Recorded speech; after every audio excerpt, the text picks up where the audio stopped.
கிச்சனில் இன்றைக்கி உருளைக்கிழங்கு வேக வச்சேன். நான் வாரி கொட்டிட்டேன், அதை நான் கவனிக்கல. எங்கள் மகேஷ் சொல்கிறா இதுக்கான அர்த்தம். சொல்லுமா. இதயம் மாதிரி இருக்குது. இதயத்தையே வேக வச்சுட்டீங்க, வேக வச்சுட்டாங்களாம் அப்படின்னு சொல்லி அவள் ஃபீல் பண்ணுறா.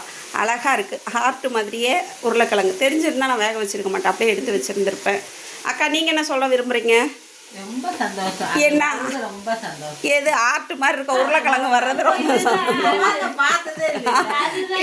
இப்படின்னு அதுதான் இது இல்லைக்கா. இதை எடுத்துகிட்டு போய் கம்முன்னு உங்கள் வீட்டுக்கார்ட்ட கொடுத்துருந்துருந்துருக்கலாம், இந்தாங்கன்னு கொடுத்துருந்துருக்கலாம். நீ கொடுத்துருந்தா என்னம்மா பண்ணிருப்பேன்? இப்போ உரிமா, நான் காட்டுறதுக்காக உரிக்க வேணான்றேன். நீ இந்த உருளைக்கிழங்கு கையில் கிடச்சிருந்தா என்ன பண்ணியிருப்பேன் மகேஷ்? வச்சிருப்பேன் பாரு, நான் தெரியாமல் வேக வச்சுட்டேன், அதை கவனிக்கல. அழகா இருக்குல்ல, கிட்ட காட்டு. வா, நல்லா நீ இப்படி காட்டு, இப்படி காட்டு. இப்போ தான் அழகாக இருக்கு, சூப்பராக இருக்குல்ல. சரி சரி, ஓகே. தெரியாமல் வேக வச்சுட்டம்மா இதயத்தை. சரி.